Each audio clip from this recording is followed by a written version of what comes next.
Oke, bismillahirrahmanirrahim. Assalamualaikum warahmatullahi wabarakatuh. Alhamdulillahirrabbilalamin wa bihi nasta'in wa ala umuri dunya waddin. Wassalatu wassalamu ala asrofil anbiya'i mursalin wa ala alihi washabbihi ajmain amma ba'du. Alhamdulillah, pada hari ini perkenalkan, nama saya Rian Ramadhani. Saya bertugas di SMPN 2 Cidahu Kabupaten Sukabumi dan SMK YPM Kabupaten Sukabumi. Nah, dari kegiatan kali ini saya akan membawakan materi tentang bagaimana cara membuka ataupun mengerjakan AKM ataupun asesmen terutama untuk guru yang berada di sekolah masing-masing. Nah, apakah guru yang mengajar di dua sekolah seperti saya, intinya harus mengerjakan di dua-duanya sekolah? Nah, jadi memang diwajibkan ataupun ini sekolah ataupun guru yang mengajar di dua tempat ataupun di dua sekolah itu mengisi ataupun mengerjakan tugas AKM di dua tempat sekolah yang di tempat mengajar. Baiklah, langkah yang pertama apa saja yang harus dilakukan? Nah, mungkin langkah yang pertama Dewan Guru ataupun Ibu Bapak Guru harus menghubungi operator sekolah, karena sekolah itu adalah yang terpenting itu adalah operator sekolah, karena ketika kita tidak menghubungi ataupun tidak konfirmasi ke pihak operator, guru tidak akan tahu bagaimana cara masuk dan nah, baiklah, saya akan mencoba. Langsung saja kita akan mencoba share screen untuk langkah-langkah apa saja yang harus dilakukan oleh operator dan Dewan Guru. Begitupun nanti tata cara akan masuknya. Nah, di sini saya akan mengajarkan langsung share screen saja ya. Oke, check it out. Nah, baiklah Dewan Bapak Ibu Guru yang hormati, saya yakin Ibu Bapak sudah paham dengan tata caranya, tapi ini saya sedikit berbagi saja ya, mudah-mudahan apabila ini bermanfaat buat Ibu Bapak, ini semoga saja bisa dilaksanakan setiap guru di sekolah masing-masing. Nah, langkah yang pertama, Ibu Bapak membuka survei lingkungan. Nah, ini contoh seperti ini. Ini jadi langkah yang pertama kita seperti ini, di Google-nya Ibu Bapak klik saja. Nah, seperti ini survei lingkungan. Nah, di sini ini sudah ada nama saya, tapi sebelumnya Ibu Bapak, nah di sini jangan dulu memulai. Nah, ini kita logout dulu karena Ibu Bapak tidak bagaimana cara tahu intinya. Nah, langkah yang pertama Ibu Bapak membuka link ataupun survei lingkungan belajar kemendikbud.go.id. Nah, ini login, di sini ada tahapannya. Selamat datang di laman pengisi, ini bisa baca Ibu Bapak. Nah, langkah yang pertama apa saja yang harus Ibu lakukan? Nah, di sini langkah Ibu Bapak di sini memang ada NPSN, token, NIK, kemudian tanggal. Ini untuk login guru ataupun staf yang ada di sekolah masing-masing. Nah, langkah yang pertama sebelum ke sini ini untuk loginnya ya. Jadi di sini Ibu Bapak harus membaca dahulu apa saja langkah-langkahnya. Di sini prosedur pengisian survei lingkungan belajar. Yang pertama, nah, Ibu Bapak harus dibuka ini dulu. Nah, ini sudah ada ya, karena di sini saya menggunakan. Nah, caranya di sini Ibu Bapak harus login dulu. Login dulu menggunakan SSO. Nah, login SSO, kemudian di sini akan diarahkan. Nah, siapa yang harus tahu? Nah, ini rahasia ya, rahasia operator masing-masing di sini. Ini menggunakan akun Dapodik. Jadi diarahkan ke SSO kemudian login. Nah, setelah login, di sini Ibu Bapak operator akan mencetak kartu SLB. Nah, di sinilah dicetak. Nah, ini akan terunduh. Nah, setelah terunduh di sini akan ada hasil. Nah, ini semuanya ini rahasia ya. Jadi ini tidak boleh disebarluaskan ataupun tidak boleh diinikan. Nah, itu langkahnya seperti apa? Nah, ini saya akan mengisi token saya saja. Nah, ini contohnya kita akan memasukkan langkahnya. Ibu kembali buka lagi di sini di survei lingkungan. Nah, langkah yang pertama Ibu Bapak setelah dikasih kartu seperti ini Ibu Bapak NPSN kita isikan di mana di survei lingkungannya. Nah, di sini NPSN-nya diketik, kemudian Di sini tokennya dimasukkan, ini hanya contoh Ibu Bapak ya. Jadi nanti Ibu Bapak bisa mengerjakan di rumah. Nah, ini nicknya sesuai nik Ibu Bapak. Jadi nick itu adalah nomor induk yang berada di KTP Ibu Bapak yang terdaftar di Dapodik ya tentunya. Nah, ini akan masukkan nomor induk saya. Kemudian tanggal lahir. Ini tanggal lahirnya, bulannya, kemudian tahunnya. Nah, seperti ini Ibu Bapak, jelas ya, cukup jelas. Jadi nanti ketika Ibu Bapak dikasih kartu ataupun kartu loginnya, tinggal memasukkan NPSN sekolah, kemudian token, kemudian nick. Nah, ini contoh seperti ini. Kemudian login. Nah, di sini sudah Ibu Bapak sudah bisa memulai mengisi survei lingkungan yang ada di sekolah Ibu Bapak. Nah, kita akan mencoba mengisi. Nah, di sini, ini apakah Anda perempuan atau laki-laki? Nah, ini mudah sekali Ibu sebetulnya. Jadi yang pertama Ibu kita klik, contoh ini saya. Ini soalnya 65, apa agamanya?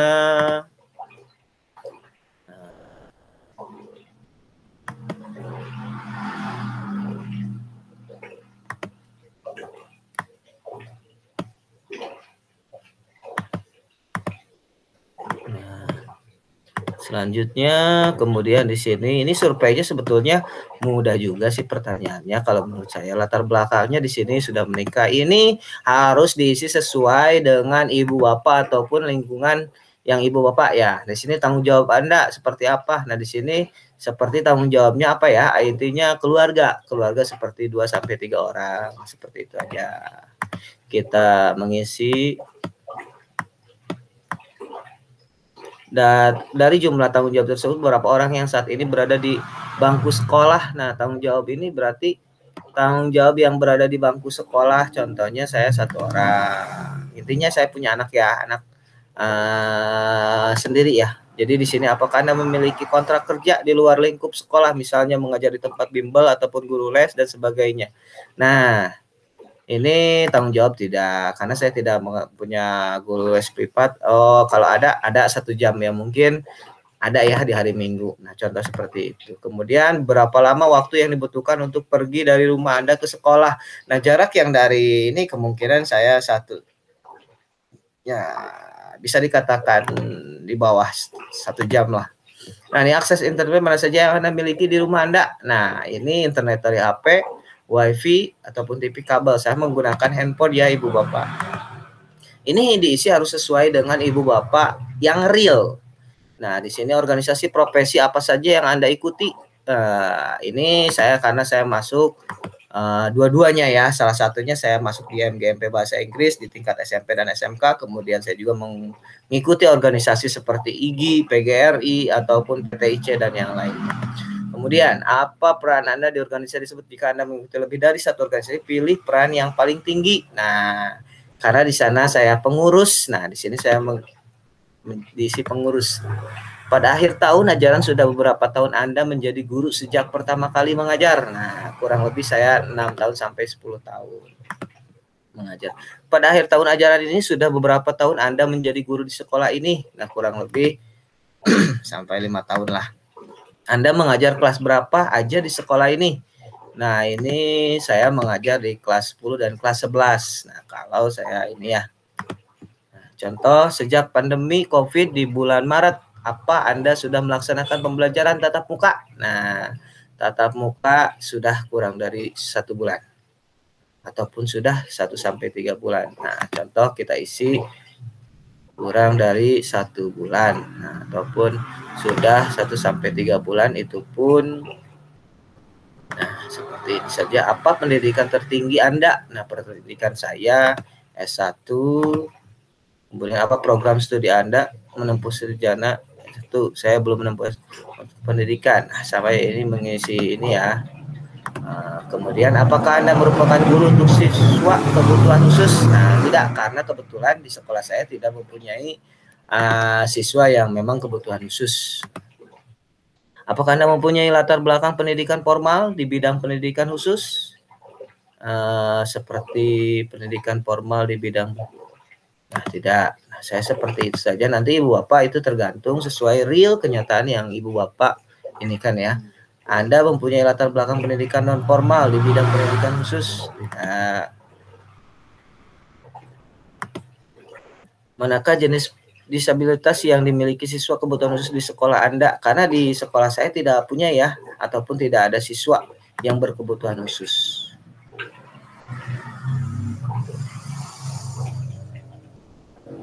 Nah, manakah jenis kecerdasan bakat istimewa yang dimiliki siswa untuk di sekolah Anda? Tidak ada siswa dengan kecerdasan bakat istimewa. Cerdas istimewa yang berprestasi akademik ada sebagian. Nah, apakah Anda pernah mengelola program pendidikan anak cerdas istimewa, akselerasi kelas, pengayaan khusus cerdas istimewa? Nah, mungkin saya pernah karena pernah mengikuti program kegiatan SMK. Apakah Anda pernah mengikuti pelatihan tentang pendidikan siswa cerdas bakat? Nah, alhamdulillah saya sudah pernah mengikuti. Nah, di sini siswa tidak mendengarkan instruksi yang saya berikan. Contoh seperti di sini, di beberapa pelajaran, di sebagian pelajaran, di semua pelajaran tidak pernah atau sangat jarang.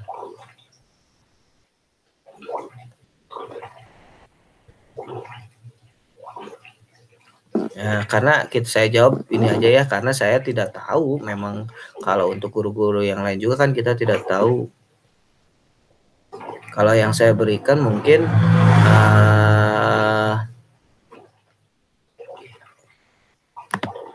saya jawab ini aja ya. Saya memulai mengakhiri kelas dengan tepat waktu.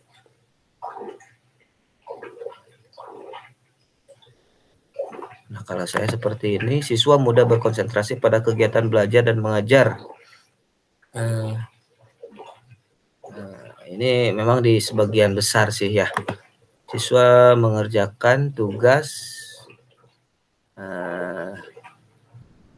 bisa dikatakan sebagai pelajaran aja ya. Siswa tidak mengenal tugas yang diberikan oleh guru mungkin di sebagian besar pelajaran. Nah, kemudian saya mengubah urutan pengajaran demi kemudahan siswa memahami materi yang sulit. Nah, seperti ini saya memberikan tugas sebagian besar pelajaran, saya memberikan kesempatan di semua pelajaran. Kemudian saya memberikan soal atau tugas tambahan yang dapat dipilih oleh siswa. Di semua pelajaran saya tetap mengerjakan materi sesuai buku paket meski kurang menarik bagi siswa. Nah, kalau buku paket kebetulan saya tidak fokus ini ya, jadi tidak semua. Jadi saya isi sebagian aja. Karena saya sebagian menggunakan sumbernya dari pembelajaran online seperti Quizzes ataupun kuis-kuis yang lain ataupun Google yang lain.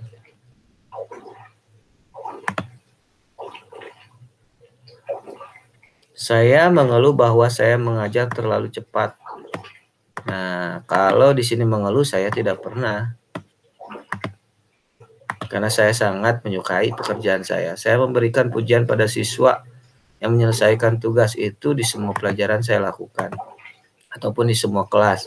Saya menegakkan aturan di kelas ya. Saya menerapkan peraturan kelas secara adil ya juga. Saya melakukan sendiri penyusunan aturan kelas. Nah, saya itu di sebagian ya, karena di beberapa pelajaran.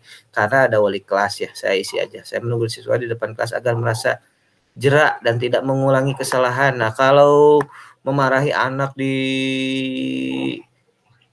depan kelas juga saya mungkin tidak berkenan ya. Intinya bukan tidak, jarang lah sekali-sekali kalau memang begitu patah sekali, tapi saya juga melihat kondisi anak. Nah, seperti ini. Saya meluangkan waktu untuk menjelaskan kembali jika siswa yang belum mengerti. Nah, ini saya selalu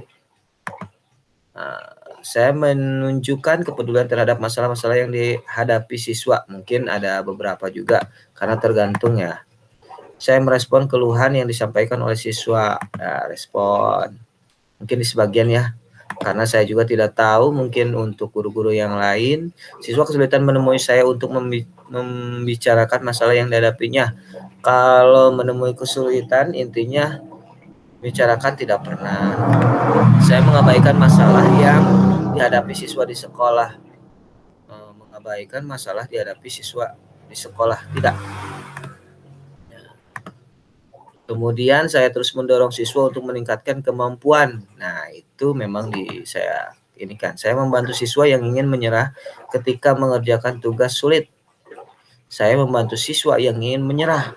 Nah, saya tidak pernah membantu ketika memang ini harus disupport. Saya percaya bahwa saya mampu mengatasi tantangan. Nah, mungkin itu juga di sebagian karena saya juga masih kurang begitu mampu karena siswa itu banyak bermacam-macam karakter ya. Saya menganggap beberapa siswa memang memilih kemampuan yang kurang. Nah, ini sebagian aja. Karena tidak semua siswa ya. Saya minta siswa menjelaskan cara menemukan jawaban soal. Saya tidak pernah. Saya memandu diskusi yang memberikan kesempatan bagi siswa menjelaskan pemikiran dan pendapatnya. Itu di semua saya lakukan. Saya meminta siswa berdiskusi dalam kelompok kecil untuk mendiskusikan materi pelajaran yang belum dipahami. Nah, itu saya sering. Saya meminta siswa memberi komentar dan tanggung terhadap. Kemudian saya meminta siswa menceritakan pemahamannya tentang materi pelajaran yang dilakukan ya.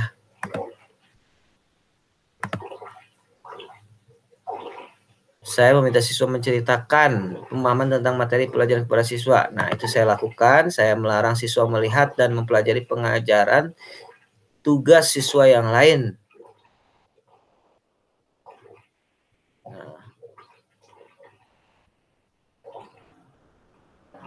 Nah, memang itu harus dilakukan ya.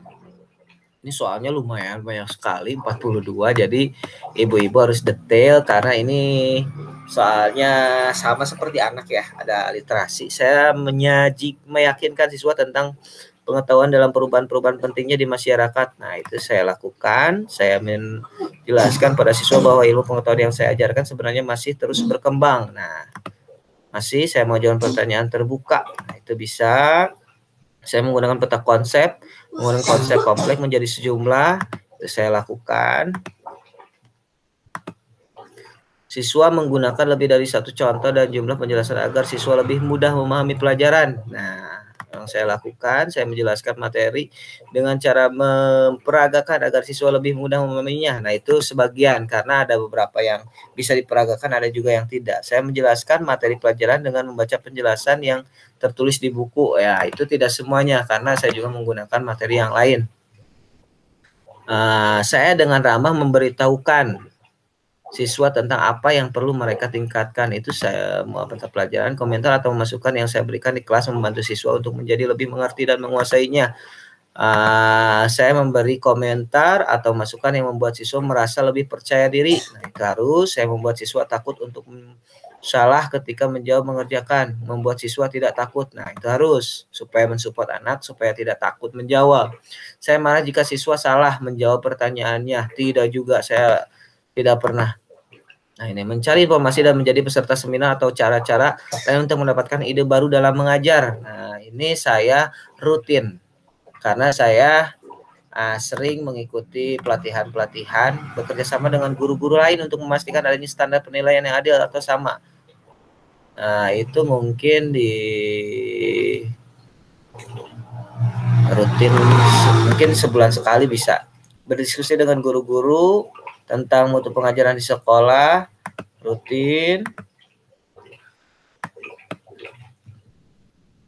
Nah, kemudian ini ada yang tertinggal, meminta guru lain untuk ikut melihat atau mengamati ketinggalan.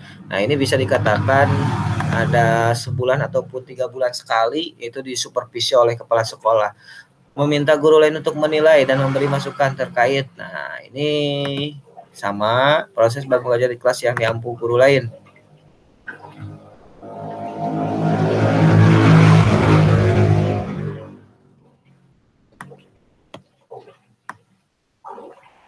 Menunggu perintah atasan untuk menggunakan metode pengajar tertentu. Nah, ini kalau menunggu sih saya tidak pernah menunggu.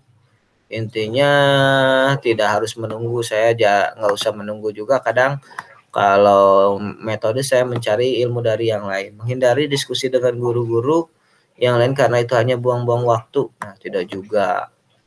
Saya juga masih menghargai guru-guru yang lain.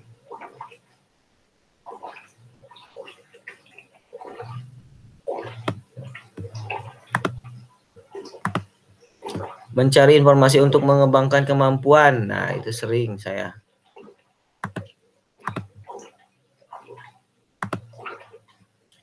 Mengamati respon siswa kelas menyimpulkan bahwa ada yang kurang pas dalam bentuk yang guru terapkan di kelas. Nah, itu mungkin tapi tidak rutin sih. Itu mungkin minimal sebulan sampai 3 bulan sekali saya lakukan, ataupun dengan di sekolah. Siswa melakukan penilaian terhadap proses pembelajaran yang dibawakan oleh guru. Nah, itu sebagian pernah saya lakukan. Mengamati respon siswa membuat guru menyadari bahwa itu perlu mengubah. Nah,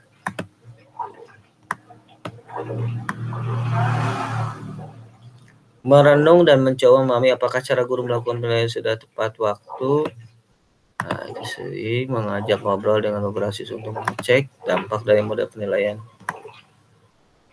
Tidak perlu mendengar pendapat siswa karena mereka hanya anak-anak. Nah, itu penting pendapat dari siswa karena mereka juga sudah dewasa kalau di tingkat SMK.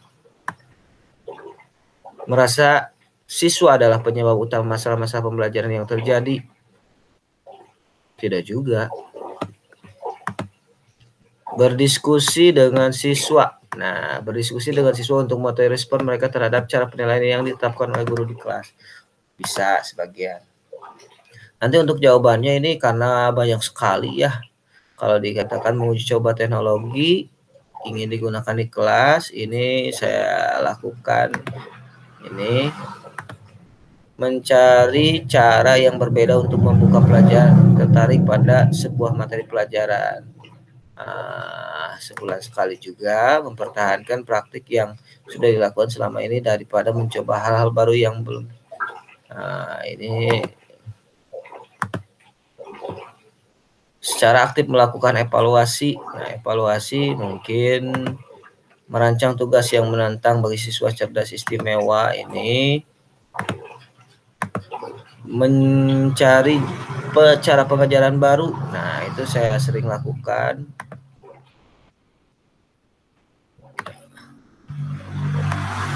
Ini soalnya sangat lumayan lah, 42 soal ya. Jadi Bapak harus sabar dan memang harus betul-betul teliti. Ini soalnya literasi dan itu harus betul-betul dibaca. Mencoba hal-hal baru itu merepotkan dan belum tentu. Saya tidak punya pemikiran seperti itu. Mencoba cara baru mengajarkan siswa berbagai keterampilan dengan mandiri. Nah,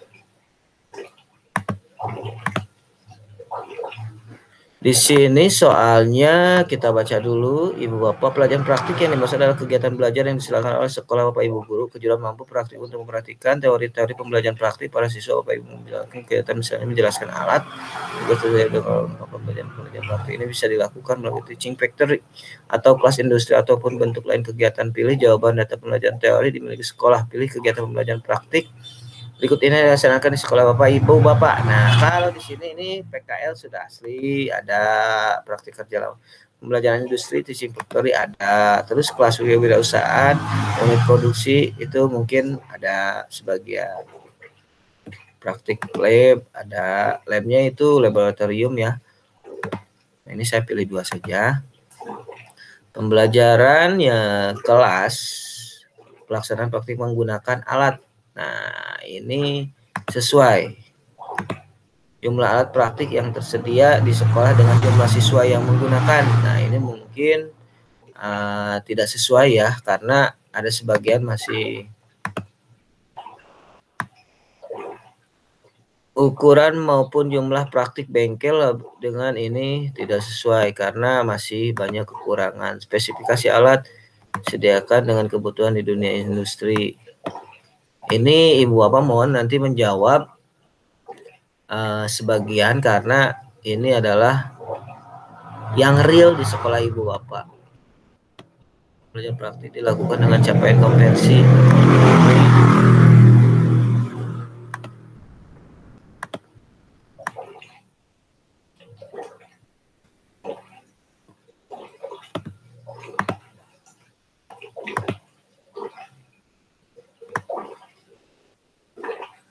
Pengajar instruktur ini sudah hampir sesuai karena semuanya sudah linear.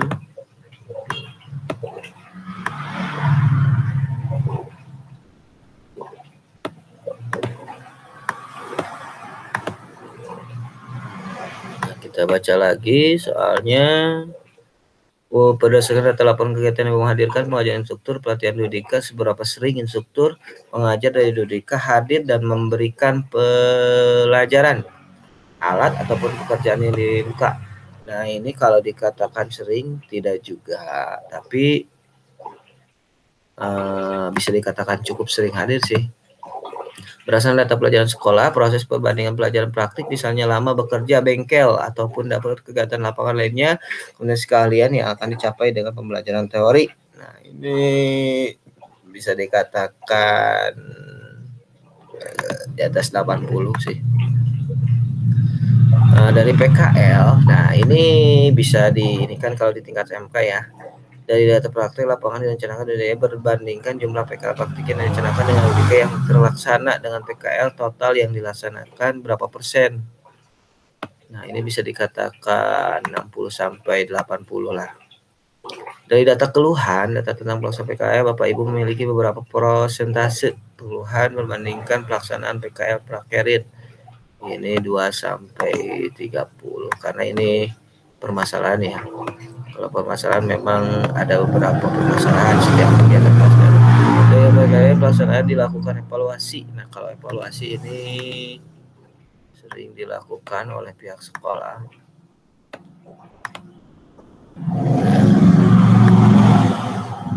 Kemudian visi misi. Nah, ini visi misi sekolah mencerminkan kepedulian pada tumbuh kembang seluruh siswa. Nah, ini sudah hampir sesuai. Bersama seluruh guru sesuai. Kepala sekolah menjadi teladan. Misi sesuai. Ini isi sesuai. Ini ya.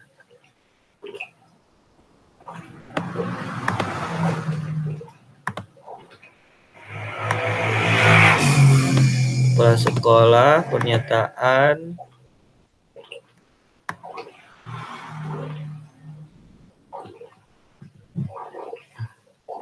Ini bisa dikatakan cenderung karena tidak setiap bulan, paling 2-3 bulan sekali.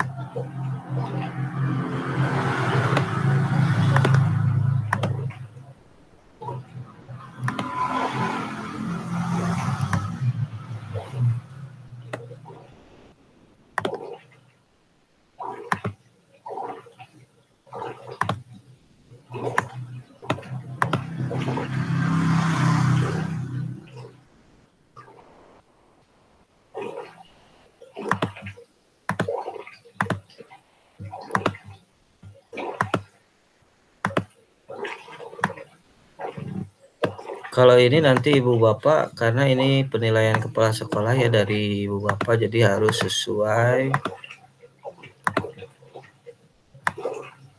dengan kepala sekolah yang Ibu Bapak indikan ya.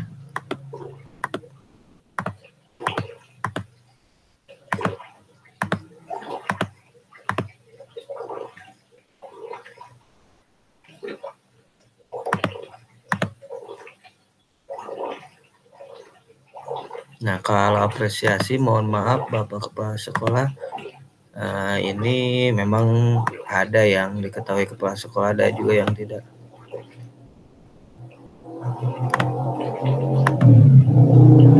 Sebetulnya ini tergantung Ibu apa ya.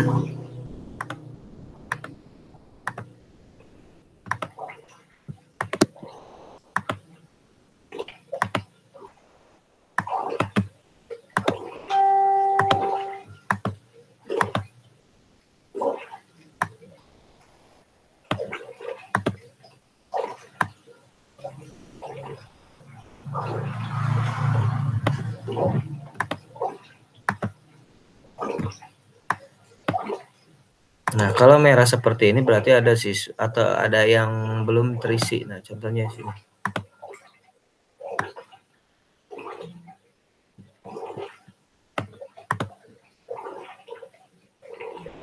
Sekolah mengundang orang tua dalam pertemuan. Nah, itu kurang lebih di atas 70%. Sekolah memberikan kesempatan pada orang tua. Itu 75%.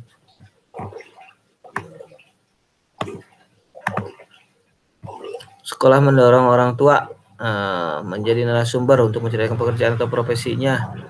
Mungkin sesekali itu ya, orang tua berpartisipasi dalam kegiatan kurikuler. Nah, ini sekali mungkin secara berkala.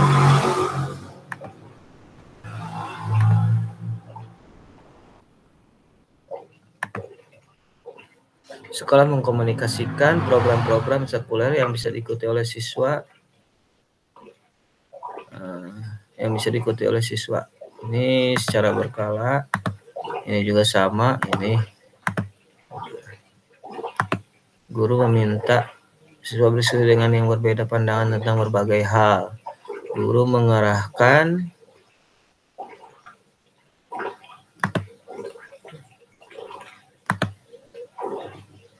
jadi di sini ada penilaian kepala sekolah, ada penilaian guru juga ya.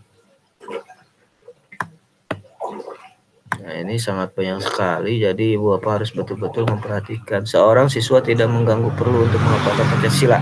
Ia juga terlihat bermain-main dan tidak serius pada saat mengikuti upacara. Sikap saya berbagai melaporkan kejadian tersebut pada pihak yang berwenang, pembina OSIS di sekolah, menegurnya dan mengajak bercakap untuk membicarakan mengenai identitas serta lambang negara. Menganggap bahwa siswa tersebut sudah cukup. Nah, ini menegurnya. Dalam sebuah kegiatan belajar di kelas, ada kegiatan menonton film, melakukan demonstrasi.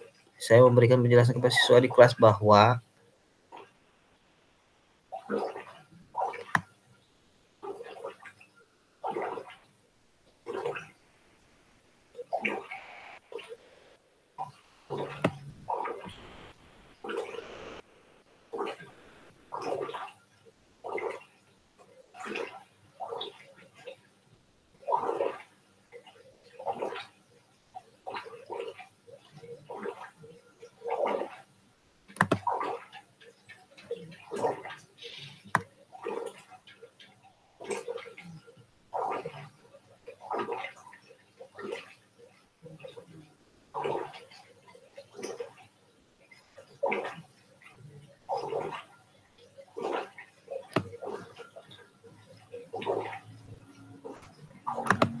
seorang murid di kelas ketahuan bahwa kalimat ada potensi menjadi lelucon.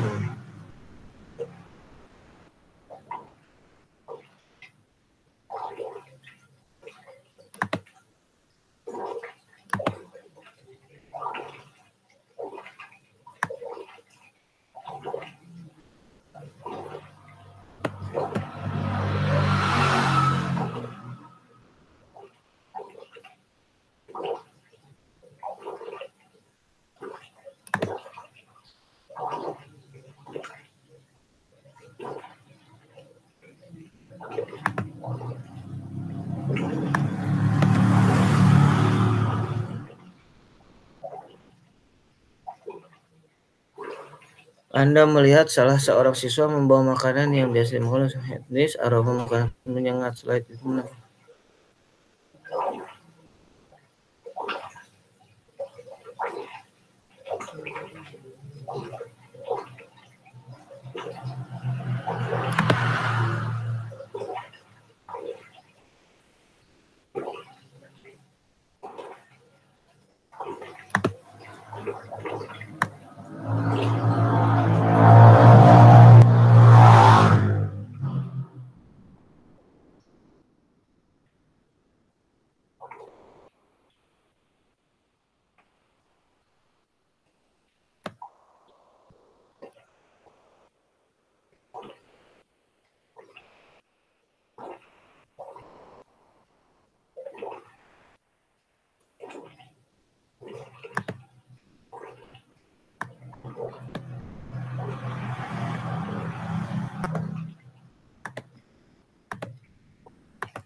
Lumayan ya, dibaca dulu soalnya harus memang betul-betul dibaca.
Itu berarti sudah ya.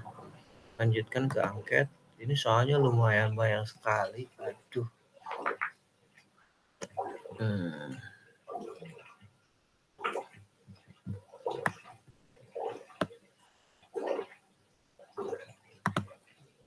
Oh, ini berarti sudah ya.